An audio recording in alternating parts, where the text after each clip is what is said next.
Student देखें, ये एक डायग्राम आपके सामने है। हमने लास्ट क्लास में रिग्रेशन मॉडल जो है वो डिस्कस किया था, ठीक है ना। तो अब आप ज़रा यहाँ पर इस मॉडल को देखें कि अगर हम यहाँ पर ये जो ब्लू सर्कल में डेटा दिया हुआ है, अगर इसके ऊपर हम अपनी कोई लाइन फिट करने की कोशिश करें, जो कि एक रिग्रेशन लाइन हो या एक पॉली लाइन हो या फिर एक पॉलिनोमियल लाइन हो, तो वो हम अगर यहाँ ड्रॉ कर रहे हैं कर्व टाइप का, तो देखिए पहली दफ़ा इसने ट्राई किया ये रेड वाली, ये रेड लाइन। हमारी कोशिश क्या होती है, ये सबको पता होना चाहिए। कोशिश हमारी ये होती है, यानी जब हम बात करते हैं कि भाई हम चाहते क्या हैं इससे, लीनियर रिग्रेशन से, तो ये आपको याद होगा हमने लास्ट क्लास में भी डिस्कस किया था।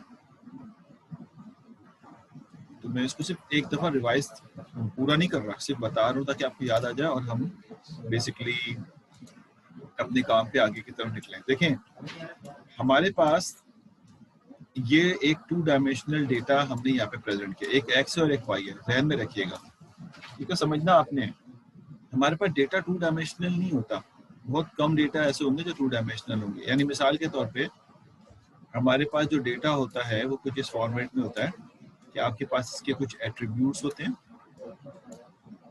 ठीक है। जैसे मिसाल के तौर पे हम कहते हैं वेदर फोरकास्टिंग की कोई हमारे पास जो है वो डेटा दिया हुआ है, और इसमें ये एक एट्रीब्यूट है, ये दूसरा एट्रीब्यूट है, ये तीसरा एट्रीब्यूट है, ये चौथा एट्रीब्यूट है, और बता दिया गया कि इन एट्रीब्यूट्स के बेसिस पे आज जो है जो टेम्परेचर था वो ये था, ठीक है। आज जो टेम्परेचर था वो ये था, ठीक है। ये उसके बाद इसी तरह से एट्रीब्यूट्स इसके ये हैं और टेम्परेचर ये है। ये जो टेम्परेचर है ये यस और नो नहीं है, ये बेसिकली टेम्परेचर बताया जा रहा है कि आज कितने डिग्री सेंटीग्रेड। वो कभी ऐसा भी होता है कि एकदम सख्त धूप होती है, एकदम से अगले दिन बारिश हो रही होती है और टेम्परेचर थोड़ा बेहतर हो जाता है, कई दफ़ा ऐसा हुआ है। तो जो बारिश वाले मौसम हुआ होगा या बारिश हुई होगी उसमें यकीनन यहाँ पे एट्रीब्यूट्स में चेंजेस आए होंगे। यानी यहाँ पे अगर हम टेम्परेचर की बात करते हैं बहुत हाई है, तो हो सकता है कि क्लाउडी ना हो, सनी हो, यहाँ पे क्लाउडी आ जाए, ह्यूमिडिटी आगे पीछे हो, इस तरह की चीजें एट्रीब्यूट्स में चेंज होती हैं, तो यहाँ पे इसकी वैल्यूज चेंज होती हैं। ये टेम्परेचर है, TEMP। ये मेरी बात समझ आ रही है ना। और इस तरह के और मैंने तो सिर्फ 4 एट्रीब्यूट्स यहाँ लिखे हैं, हो सकता है इससे ज्यादा एट्रीब्यूट्स हो। ये एट्रीब्यूट्स की बेसिस पे ये वैल्यू, इन एट्रीब्यूट्स को हम बेसिकली डायमेंशंस भी कहते हैं अपने ग्राफ के पॉइंट ऑफ व्यू से। इन एट्रीब्यूट्स को हम डायमेंशंस भी कहते हैं, ठीक है। आवाज आ रही है सबको? हाँ आ रही है, सैयद वलीद आ रही है, क्लियर है ना आवाज?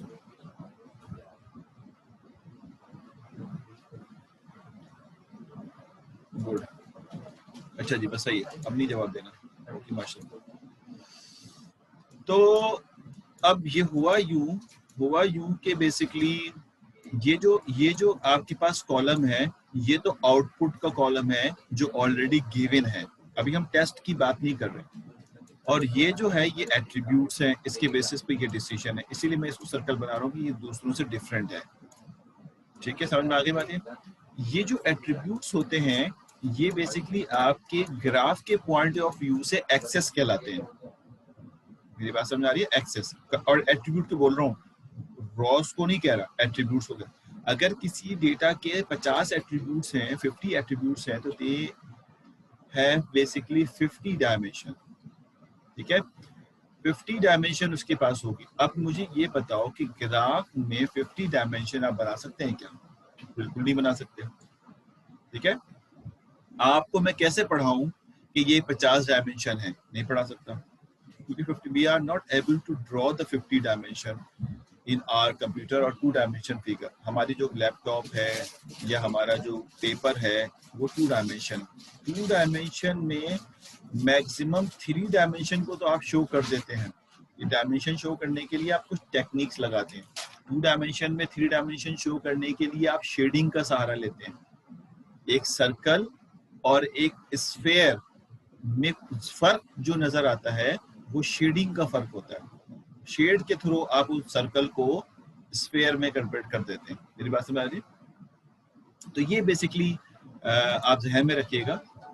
तो मैं जब यहाँ पे कोई अच्छा, अब इनमें से भी एक कॉलम यानी एक एक्सेस तो आउटपुट के लिए तय हो चुका होता है।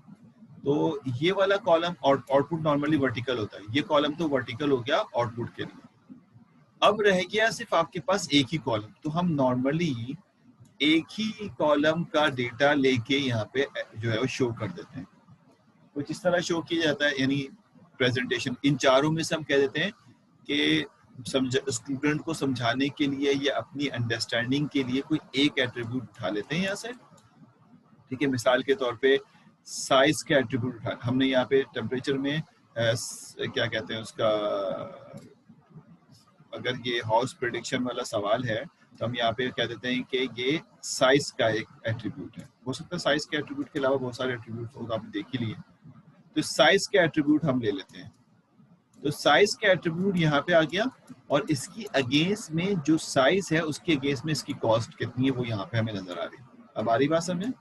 तो उस बेसिस पे यहाँ पे कुछ डेटा हमारे पास आ जाएगा, इस तरह से कुछ डेटा हमारे पास जो है वो मिल जाएगा।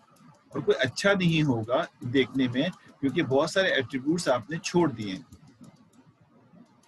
इस बात समझ आ गई? अब सवाल ये है वो कि हम समझाने के लिए तो एक ही एट्रीब्यूट लेते हैं, लेकिन एक्चुअल में इसके पीछे जो मैथमेटिक्स लिखते हैं वो सारे एट्रीब्यूट को इस्तेमाल करो, मैं लिखूंगा भी, सारे एट्रीब्यूट को इस्तेमाल करके लिखते हैं।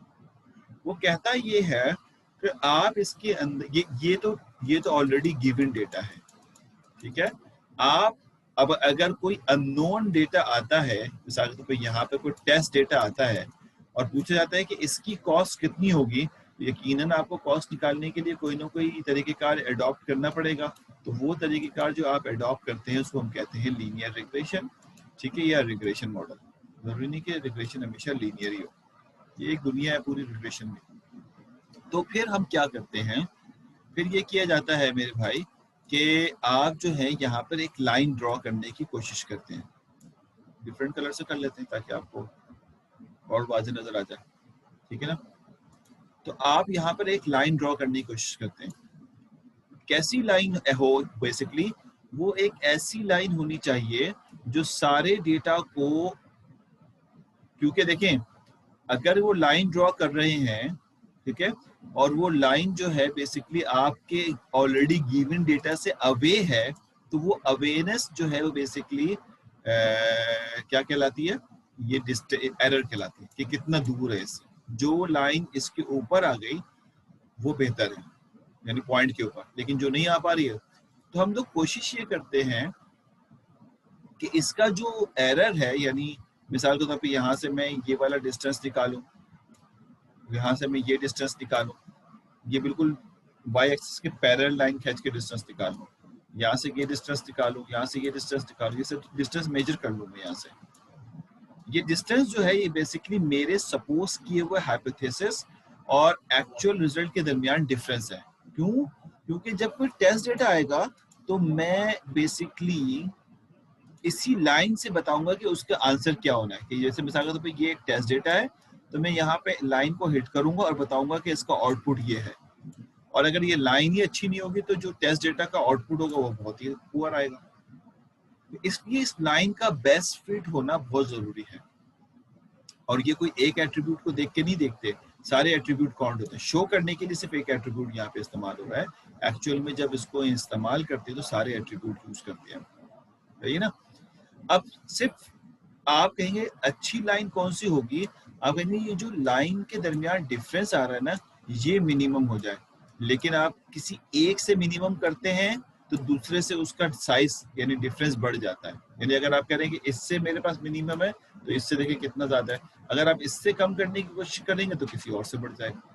तो ओवरऑल आप ये कहते हैं कि ओवरऑल जो ये डिफरेंस आ रहा है, ये जो एरर आ रहा है, ओवरऑल जो डिफरेंस आ रहा है, इनका समीशन मिनिमम होना चाहिए। यानी दो लाइनें अगर आपने ड्रॉ की, ठीक है, मिसाल के तौर पे दो लाइनों में से मुराद है एक लाइन जो है वो ये वाली भी ड्रॉ कर दी, आपके नजरिए के मुताबिक ये बेहतर लाइन है। तो तमाम पॉइंट्स का ब्लू लाइन के साथ जो डिफरेंस है, एरर है, वो अगर पिंक लाइन के मुकाबले में कम है तो ब्लू लाइन बेस्ट फिट है। समझ आई बात है? और अगर पिंक लाइन का एरर यानी जो डिफरेंस है वो ब्लू से कम है तो पिंक लाइन बेस्ट है। सवाल समझने की कोशिश करना। ये मैं सिर्फ एक आध ही भी समझाऊंगा इस तरह की मैथमेटिक्स और डायग्राम, बाकी में तो सिर्फ मैं आपको कोड लिखना सिखाऊंगा। इतना टाइम नहीं हमारे पास कि हम एक एक को इस तरह से मतलब एनालाइज करें, पैरामीटर्स तो चल जाए वो काफी हमारे। तो इससे ये पता चला कि हम इसमें कई डिफरेंट लाइंस बना सकते हैं ना भाई, एक लाइन थोड़ी है, एक लाइन और भी कोई सजेस्ट कर सकता है कि भाई ये क्यों बनाते हो, ये बना लो। तो इसका मतलब है millions of line you can construct for best fitting is a hit and trial method. लेकिन हिट एंड ट्रायल, गौर सुनना मैं क्या कह रहा हूँ, हिट एंड ट्रायल की बेसिस पे भी ये तय होता ना कि ये बेस्ट है, तो फिर हम कह देते कि चलो हिट एंड ट्रायल ही लगा लो। लेकिन आप जो लाइन बनाते हैं वो पिछले से बेहतर हो सकती है, लेकिन इस बात की श्योरिटी नहीं है कि अगली कोई लाइन इससे बेहतर नहीं हो। ये जुमला मेरे समझ में आया नहीं आया? मैंने क्या कहा? आप हिट एंड ट्रायल मेथड से लाइनें बनाए जा रहे हैं, जो लाइन अभी आपने बनाई वो हो सकता है पिछले सबसे बेहतर हो, इसलिए आपने 50 बनाई थी उन सबसे बेहतर हो, लेकिन ये श्योरिटी नहीं है कि जो अभी बनी है वो अगले वाले कोई बनने जा रहा है उससे बेहतर है या नहीं है।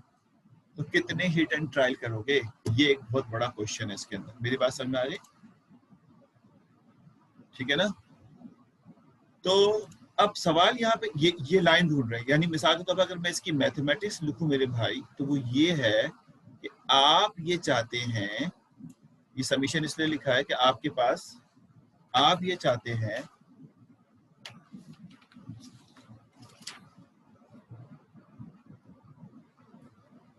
ठीक है, आप ये चाहते हैं कि तमाम पॉइंट्स, और सुनना, तमाम पॉइंट्स का अपनी हाइपोथेसिस लाइन के साथ डिफरेंस कैलकुलेट कर लें। मेरी बात समझ आ रही है क्या कह रहा हूं मैं? यानी ये एक्चुअल पॉइंट है, बहुत इंपॉर्टेंट है इसको समझना, यानी अगर आपको समझ आ जाए तो क्या बात है। और ये जो हाइपोथेसिस ब्लू वाली लाइन का है, ब्लू वाली लाइन का जो हाइपोथेसिस है उसको अगर मैं देखूं तो उसका पॉइंट जो है वो ये वाला है, यानी मेरे हाइपोथेसिस के हिसाब से ये पॉइंट है। तो जो एक्चुअल पॉइंट है और जो मेरे हाइपोथेसिस के लिहाज से पॉइंट है, उन दोनों का डिफरेंस निकालना और इस तरह की तमाम डिफरेंस निकालना, फिर देखना कि वो मिनिमम है या नहीं, ये मेरा काम। तो जो एक्चुअल होता है वो तो एक्स हो गया, और सुनिएगा, ठीक है, जो एक्चुअल है वो एक्स है, या उसको वाई कह लें, आउटपुट है ना, बेसिकली आउटपुट है ना, तो हम उसको वाई कह लेते हैं। और जो हमारे ये जो लाइन आपने ड्रॉ की, कोई भी लाइन, इसको हम हाइपोथेसिस लाइन कहते हैं। मैं नीचे लिख देता हूँ उसको, इसको आप कहते हैं कि ये मेरी एक हाइपोथेसिस लाइन है। हाइपोथेसिस का मतलब होता है आपने सपोज की है, आपके लिहाज से वो बेस्ट लाइन है। समझ आ रही ना बात? तो इस पे हासिल होने वाला पॉइंट आपका एजम्पशन होता है, और एक्चुअल वाला जो रेड है, इनके दरमियान डिफरेंस चाहिए। ठीक है, इसी तरह से अगर मैं इस पॉइंट पे देखूं, इस पॉइंट पे, तो ये जो पॉइंट है इस पे ये एक्चुअल है, ये हमने खुद ड्रॉ किया था, एक्चुअल है, लेकिन इसके थ्रू जो हमारे हाइपोथेसिस के थ्रू मिलेगा वो ये वाला है, इनके दरमियान डिफरेंस चाहिए। तो मैंने बड़ा क्लियर बता दिया कि जो एक्चुअल है वो y है, वो पॉइंट y है, और जो हम हासिल कर रहे हैं हाइपोथेसिस से उसको h ऑफ x कह रहे हैं, hypothesis value eight using point x। ठीक है, यानी x के ऊपर ये x वैल्यू है, यहाँ पे x के ऊपर हाइपोथेसिस से ये वैल्यू क्रिएट हो रही है, और x के ऊपर एक्चुअल y ये वाला आ रहा है। तो आप किसी एक का नहीं चाहते, जरा देखना मैं क्या लिख रहा हूं, मैं लिख रहा हूं h ऑफ, ठीक है, x, ये हमने लिखा h ऑफ x, और इसको माइनस कर दिया जाए y पॉइंट से, एक्चुअल पॉइंट से। ये जो पॉइंट दिया हुआ ये एक्चुअल पॉइंट है y, आउटपुट वैल्यू। ये जो ये मैं ड्रॉ करता हूँ, ये आउटपुट वैल्यू ड्रॉ करता हूँ। कैसे ड्रॉ करता हूँ? किसी भी x वैल्यू पे इसका आउटपुट ये है। x वैल्यू कौन सी थी? ये एट्रीब्यूट्स वैल्यू। तो क्योंकि हम एक डायमेंशन शो कर सक रहे हैं इसलिए एक डायमेंशन शो किया। एक्चुअल में आउटपुट ये 4 वैल्यू से मिलके बन रही है, लेकिन शो नहीं कर सकते। ठीक है, तो हाइपोथेसिस वैल्यू किसी को एडमिट करना है, मेरे ख्याल एडमिट करो, एडमिट कर, सवाल देख लेता हूँ।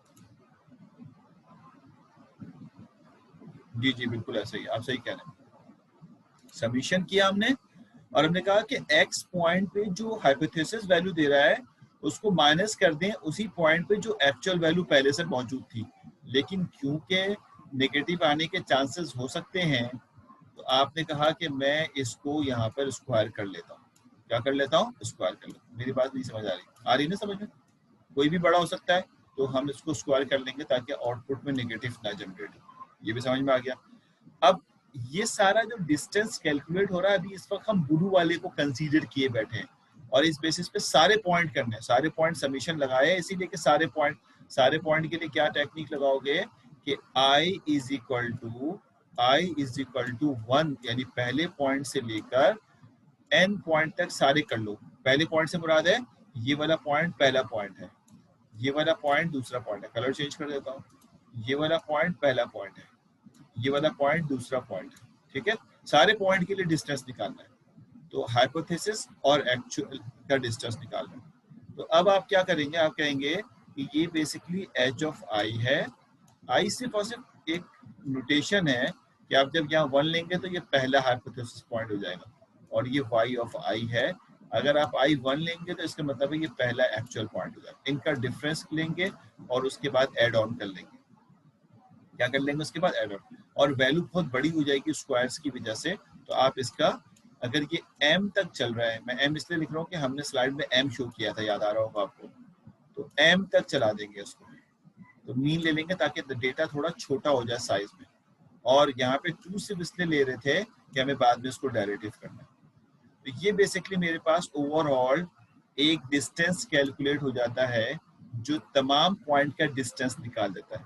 अगर ये डिस्टेंस ब्लू पॉइंट्स के लिए निकाला गया है तो ये हाइपोथेसिस कहाँ से आएगा, ये हाइपोथेसिस कैसे कैलकुलेट होगा, ये सवाल यहाँ पे है कि हाइपोथेसिस को आपने खुद सोचना होता है कि तो अगर मैं ये एज्यूम करूं कि ये ब्लू पॉइंट एक लाइन है, सिंपल लाइन है, तो मैं इस एक सिंपल लाइन है जो कि एक वैल्यू के ऊपर डिपेंड करती है, x के ऊपर, तो मैं लिख सकता हूं उसको कि मेरा हाइपोथेसिस जो है, और से देखिएगा ये जो हाइपोथेसिस को लिख रहा हूँ कि मेरा हाइपोथेसिस जो है h ऑफ x जो है वो बराबर है, ठीक है,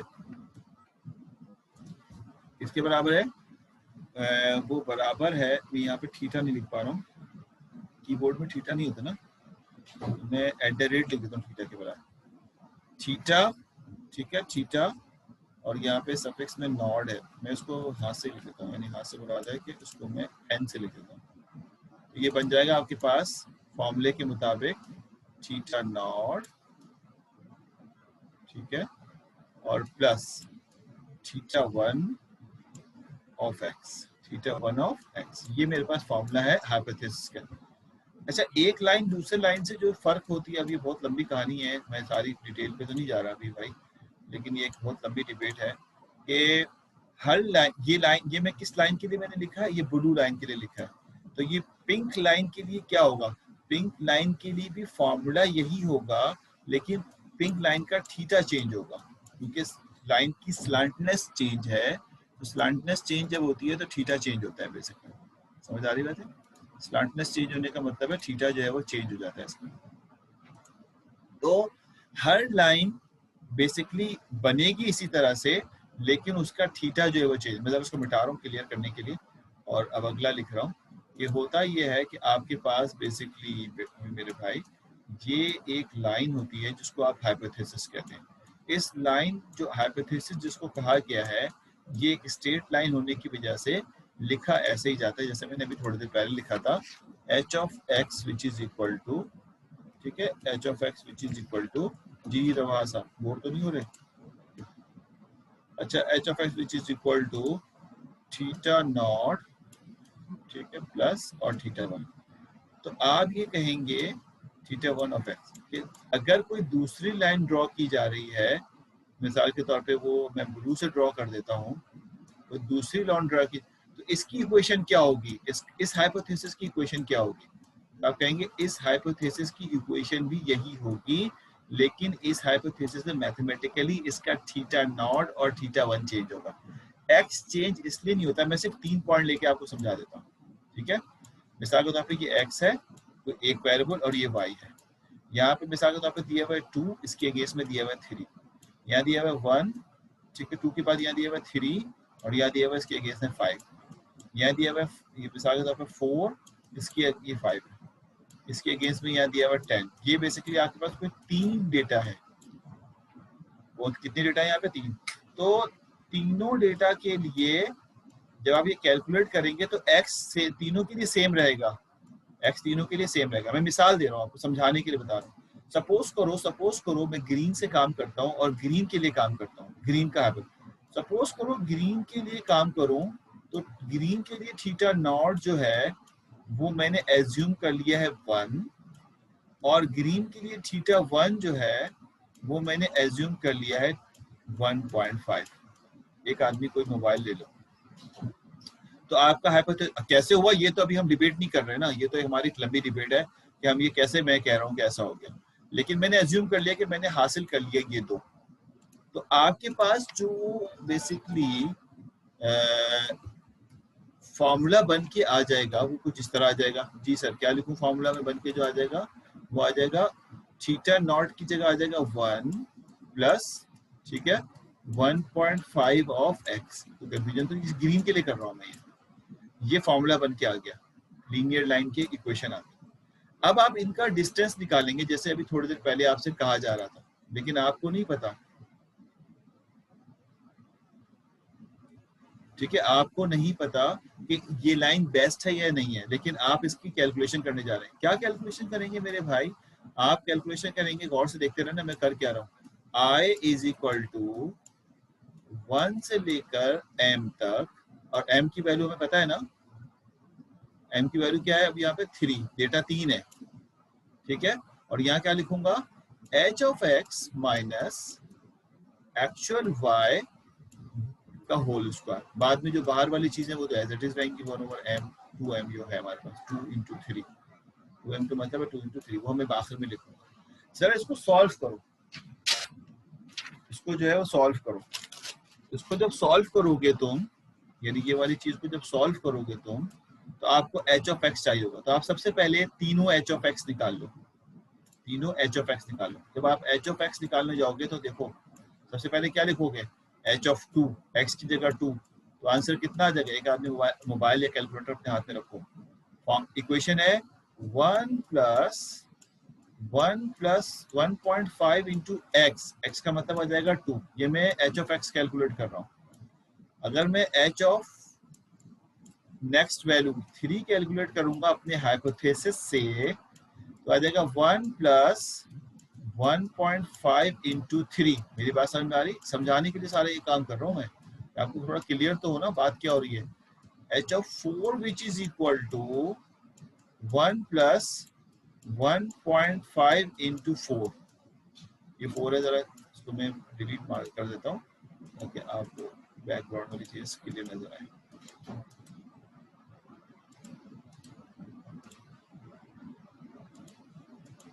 अभी देखता हूँ मैं आंसर आपके ना, मुझे आंसर चाहिए आपसे,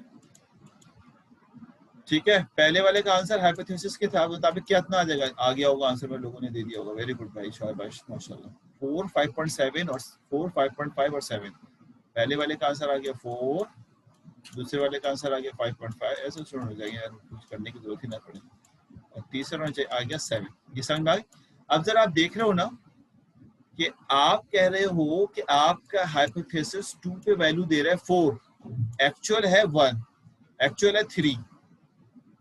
आप कह रहे हो कि आपका हाइपोथेसिस 3 पे वैल्यू दे रहा है 5.5, एक्चुअल है 5।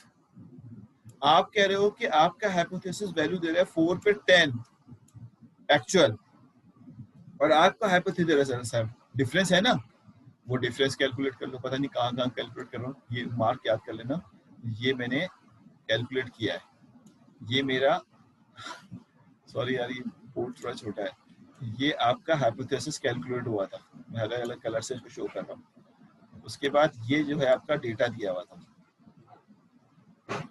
ठीक है, और ये जो है आपके पास फॉर्मूला है जिससे अब आप इनका डिफरेंस कैलकुलेट करने जा रहे हैं। सबको अलग अलग कर दिया मैंने।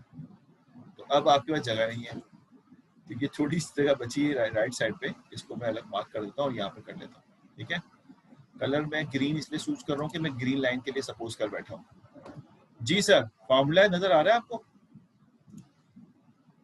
फॉर्मूला नजर आ रहा है कि हाइपोथेसिस की वैल्यू आपके एक्चुअल से माइनस होकर स्क्वायर हो जाएगी। पहले डेटा के लिए होगी, फिर दूसरा, फिर तीसरे। तो मैं यहाँ डायरेक्ट लिख रहा हूँ which is equal to 1/2m। m की वैल्यू 3 है तो 2 into 3 और कर्ली ब्रैकेट। और अब पहला डेटा का डिफरेंस, पहला डेटा क्या है? हाइपोथेसिस की वैल्यू 4 कर चुका हूं ना, 4 ये रहा 4, और एक्चुअल है 3 का होल स्क्वायर। ये समझ में आ गई बात? ये समीशन साइन खुल रहा है। उसके बाद आ जाएगा, यहाँ लिख रहा हूँ मैं थोड़ा पीछे करके, प्लस, ये आगे चल रहा है लेकिन मैं इसको प्लस क्यों लगाया? समीशन लगा हुआ, ये फॉर्मूला यहाँ पे मौजूद है। सेकंड डेटा में हाइपोथेसिस की वैल्यू, सेकंड डेटा यानी 3 के लिए हाइपोथेसिस की वैल्यू आ गई 5.5 माइनस एक्चुअल कितना है 5। अब देख रहे हो नेगेटिव रिजल्ट आने के चांसेस थे लेकिन स्क्वायर ने बचा लिया आपको। फिर प्लस थर्ड डेटा, समीशन आगे बढ़ा। थर्ड डेटा आपके पास है 4 पे आपका रिजल्ट है 7 और एक्चुअल है 10, ये स्क्वायर हो गया। जब इन सबको सॉल्व करोगे तो अब एक अच्छा स्टूडेंट और होगा, सारे अच्छे हैं मेरे लिए, ये नहीं समझना, लेकिन मैं सिर्फ ये चाहता हूँ कि इसको सॉल्व करके रिजल्ट क्या है? 1/2 into 3, ये बाहर है 6 हो जाएगा, और अंदर वाले सारे टर्म्स माइनस होके स्क्वायर होंगे और ऐड होके फाइनल आंसर आ जाएगा। देख लो तो शायद किसी ने कर लिया। फाइनल आंसर आ रहा है, सॉरी गलत कर, अब चेक कर लो। फाइनल आंसर आ रहा है 1.708, बिल्कुल बहुत आला आ गया। फाइनल आंसर आ रहा है 1.708।